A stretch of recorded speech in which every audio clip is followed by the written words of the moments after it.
சரி, இப்ப நம்ம நேரா விஷயத்துக்கு வருவோம். கொஞ்சம் யோசிச்சு பாருங்க. ஒரு 6ஆம் நூற்றாண்டு பதிவு, இன்னைக்கு நம்ம ஃபாலோ பண்ற மாடர்ன் லைஃப் ஸ்டைல், நம்ம ஆரோக்கியம், இதுக்கெல்லாம் தேவையான எல்லா சீக்ரெட்ஸையும் தனக்குள்ள ஒளிச்சு வச்சிருக்கனா உங்களால நம்ப முடியுதா? கண்டிப்பா ரொம்ப ஆச்சரியமா இருக்குல்ல? இந்த விளக்கப்பதிவுல ஆன்மீகம், அறிவியல், யோகம், அப்புறம் சமூக தத்துவம்னு ஒட்டுமொத்த மனித குலத்துக்கே ஒரு அரிய பொக்கிஷமா இருக்கிற திருமந்திரம் பத்தி தான் நம்ம ரொம்ப ஆழமா பார்க்க போறோம். இப்போ நாம எப்படி பயணிக்க போறோம்னு ஒரு சின்ன அவுட்லைன் சொல்லிடுறேன். திருமூலரோட அந்த ஆச்சரியமான வரலாற்றுல ஆரம்பிச்சு, திருமந்திரம் எப்படிப்பட்ட ஒரு ஆன்மீக பொக்கிஷம், அது சொல்ற சமூக நீதி, மருத்துவ அறிவியல், அட்டாங்க யோகம், கடைசியா அவர் இந்த உலகத்துக்கே கொடுத்த அந்த இன்பம்னு நம்ம பயணம் போக போகுது. சுருக்கமா சொல்லணும்னா, ஒரு மாயாஜாலமான வரலாற்று பின்னணியில தொடங்கி ரொம்பவே சயின்டிஃபிக்கான லைஃப் ஸ்டைல் விஷயங்களை நோக்கி நாம நகர போறோம். பகுதி 1. திருமூலர் வரலாறு. திருக்கைலாயத்துல நந்தி தேவர்கிட்ட உபதேசம் வாங்கின அந்த சுந்தரநாதர் எப்படி திருமூலரா மாறினாருங்கிற அந்த அற்புத பயணத்தை பார்ப்போம்.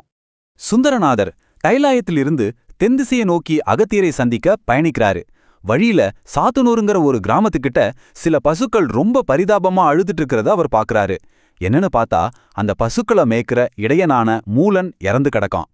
அதை பார்த்ததும் சுந்தரநாதருக்கு மனசு ரொம்பவே உருக்கமாயிடுச்சு. உடனே என்ன செஞ்சார் தெரியுமா? தன்னுடைய யோக சக்தியால தன் உடலை ஒரு மரத்தடியில பத்திரமா மறைச்சு வச்சுட்டு அந்த இடையன் மூலனோட உடம்புக்குள்ள புகுந்துட்டாரு. இதுக்கு பேர் தான் பரகாய பிரவேசம்.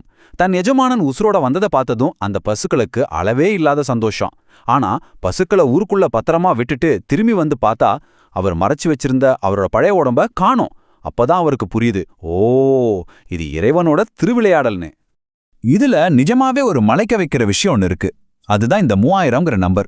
மூலன் உடம்புலையே தங்கிட்ட அவர் திருவாவடுதுறையில ஒரு அரச மரத்தடியில ஆழ்ந்த தவத்துல உட்காந்துட்டாரு. மூல நூல்கள் என்ன சொல்லுதுன்னா, அவர் 3000 வருஷங்கள் சிவராஜ யோகத்தில் அப்படியே உட்கார்ந்திருந்தாராம். ஒவ்வொரு வருஷத்துக்கும் ஒரு முறை மட்டும் கண்ணை திறந்து ஒரே ஒரு பாடலை பாடுவாராம். அப்படி 3000 வருஷம் தவம் செஞ்சு அவர் பாடிய அந்த 3000 பாடல்களோட தொகுப்பு தான் இந்த திருமந்திரம். சான்ஸே இல்லல்ல. பகுதி 2. ஆன்மீகம் ஒரு மெய்ஞான பொக்கிஷம். வெறும் மாயாஜால கதைகளை தாண்டி வேதாந்தத்தையும் சித்தாந்தத்தையும் எவ்வளவு அழகா இது இணைக்குதுன்னு பாப்போம். திருமந்திரத்தோட இந்த பிரம்மாண்டமான கட்டமைப்பை கவனிச்சிங்களா? 12 சைவ திருமுறைகள்ல இது 10ஆம் திருமுறையா ரொம்பவே போற்றப்படுது. 9 தந்திரங்கள், அதாவது 9 பெரிய பிரிவுகளா இது பிரிக்கப்பட்டிருக்கு. இதுல மொத்தம் 3000 பாடல்கள். இதுக்குள்ள என்ன இருக்குன்னு கேட்டீங்கன்னா, ஆன்மீகம், அண்டவியல், உடலியல், மருத்துவம்னு மனுஷங்களுக்கு தேவையான அத்தனை விஷயங்களும் இந்த 9 தந்திரங்களுக்குள்ள அடங்கியிருக்கு. உண்மையிலே இது சைவ மெய்யியலோட ஆணிவேர்னு தான் சொல்லணும். அடுத்து 3வது பகுதி சமூக நீதி மற்றும் அன்பு வழி. 6ஆம் நூற்றாண்டுல எழுதப்பட்ட ஒரு நூல் எந்த அளவுக்கு மாடர்னான முற்போக்கான சிந்தனைகளை வச்சிருக்குன்னு பார்க்கறப்போ நிச்சயமா உங்களுக்கு ஆச்சரியமா இருக்கும். அன்பும் சிவமும் இரண்டென்பர் அறிவிலார், அன்பே சிவமாவது ஆறும் அறிகிலார். இந்த உலக புகழ்பெற்ற வரிகள் திருமந்திரத்தோடது தான். இதுல இருக்கிற ரொம்ப ரொம்ப முக்கியமான பாயிண்ட் என்னன்னா, இறைவனும் அன்பும் வேற வேற கிடையாது. அன்பு தான் இறைவன். சக மனுஷங்க மேலையும் உயிர்கள் மேலையும் நாம காட்டுற அந்த தூய்மையான அன்பு மட்டும்தான் இறைவனை அடையிற நேரடி வழி. எவ்வளோ ஆழமான தத்துவம் பாருங்க. ஒன்றே குலம் ஒருவனே தேவன். ஆயிரக்கணக்கான வருஷங்களுக்கு முன்னாடியே மனுஷங்களுக்குள்ள ஜாதி, மத, இன வேறுபாடுகள் எதுவுமே கிடையாது.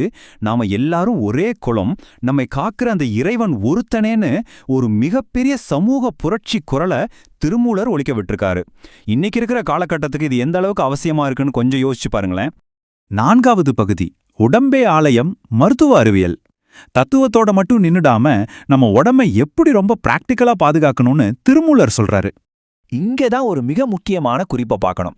உடம்பார் அழியில் உயிரார் அழிவர், உடம்பை வளர்த்தேன் உயிர் வளர்த்தேனே. பல மரபுகள்ல உடம்ப ஒரு அழுக்கு மூட்டை, ஒரு மாயேன்னு சொல்லிட்டு இருந்தப்போ திருமூலர் அதை அப்படியே தலைகீழா மாத்தி எழுதினாரு. உடம்ப வறுத்து அழிச்சுக்கிறது பக்தி கிடையாது. இந்த உடம்பு தான் இறைவனோட ஆலயம். இதை ஆரோக்கியமா வச்சுக்கிட்டா மட்டும்தான் நம்மளோட பிராணனும் மெய்ஞானமும் நிலைத்திருக்கும்னு அடிச்சு சொல்றாரு. இந்த பழமையான திருமந்திர கருத்துக்களையும் இன்னைக்கு இருக்கிற மாடர்ன் சயின்ஸையும் கொஞ்சம் ஒப்பிட்டு பார்த்தோன்னு வைங்களேன், நமக்கு ஒரு பெரிய ஆச்சரியம் காத்திருக்கு. உடம்பு ஆரோக்கியத்துக்காகவும் ஆயுளை நீட்டிக்கிறதுக்காகவும் திருமூலர் சொன்ன யோகாசன முறைகளை இப்போ உலக சுகாதார நிறுவனம் அப்படியே ஏத்துக்குது. அதே மாதிரி திருமூலர் வலியுறுத்தின காய்கறி அடிப்படையிலான சைவ உணவுகள் இம்யூனிட்டியை எப்படி அதிகரிக்குதுன்னு இன்னைக்கு ஜேர்னல் ஆஃப் நியூட்ரிஷனல் சயின்ஸ் சொல்லுது. அவர் என்னைக்கோ சொன்னதை சயின்ஸ் இன்னைக்கு ப்ரூவ் பண்ணிட்டு இருக்கு. இதை இன்னும் ரொம்ப தெளிவா விளக்குறது சர்வதேச ஆய்விதழ்களோட டேட்டா தான். திருமூலரோட யோக பயிற்சிகள் மூளையோட நரம்பு வளர்ச்சிக்கு எப்படி ஹெல்ப் பண்ணுதுன்னு ஹார்வர்ட் மெடிக்கல் ஜர்னல் உறுதிப்படுத்துதுங்கிறத இந்த ஆய்வறிக்கைகளை கவனிச்சா உங்களுக்கு புரியும். 3000 வருஷ பழமையான ஒரு சயின்ஸ் இன்னைக்கு இருக்கிற மாடர்ன் மெடிக்கல் ரிசர்ச் கூட எவ்வளோ பெர்ஃபெக்ட்டா மேட்ச் ஆகுது பாருங்க. 5வது பகுதி அட்டாங்க யோகம் மற்றும் வாழ்க்கை முறை. இந்த உடம்பை எப்படி பேணி பாதுகாக்கிறதுங்கிறதுக்கான ஸ்பெசிஃபிக்கான டெக்னிக்ஸ் பத்தி இதுல பார்ப்போம்.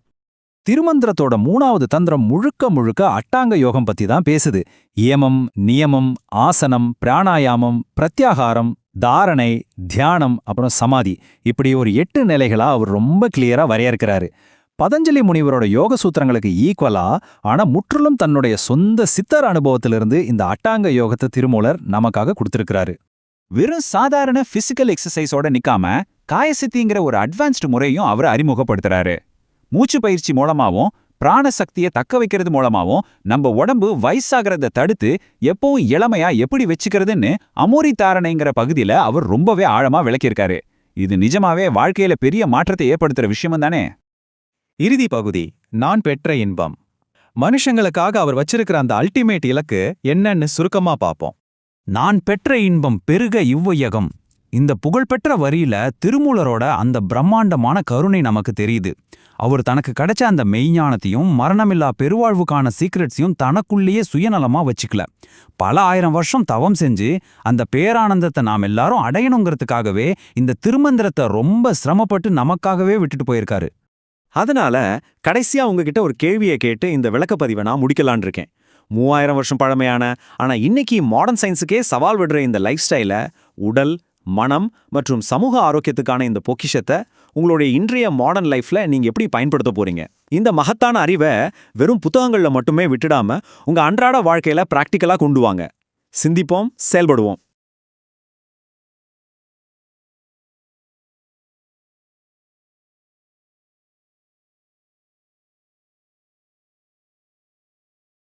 ஆன்மீக அன்பர்களே, இந்த பதிவை பார்த்து மகிழ்ந்தீர்களா? எங்களுடைய ஞானபாரதம் யூடியூப் சேனலை சப்ஸ்கிரைப் செய்துவிட்டால் நாங்கள் போடக்கூடிய அத்தனை பதிவுகளும் உங்களை வந்து சேரும். அற்புதமான ஆலயங்களை பற்றிய பதிவுகள், மகா பெரியவர் பற்றிய பதிவுகள், ஜீவசமாதிகள் பற்றிய பதிவுகள் மற்றும் நம்முடைய பண்டிகைகளை பற்றிய பதிவுகள், இவை அத்தனையும் உங்களை தேடி வந்து சேரும். எனவே மறந்து விடாமல் எங்களுடைய ஞானபாரதம் யூடியூப் சேனலை சப்ஸ்கிரைப் செய்யுமாறு கேட்டுக்கொள்கிறோம். வாழ்க வளமுடன், வாழ்க வையகம். ஜெய ஜெய சங்கர, ஹரஹர சங்கர.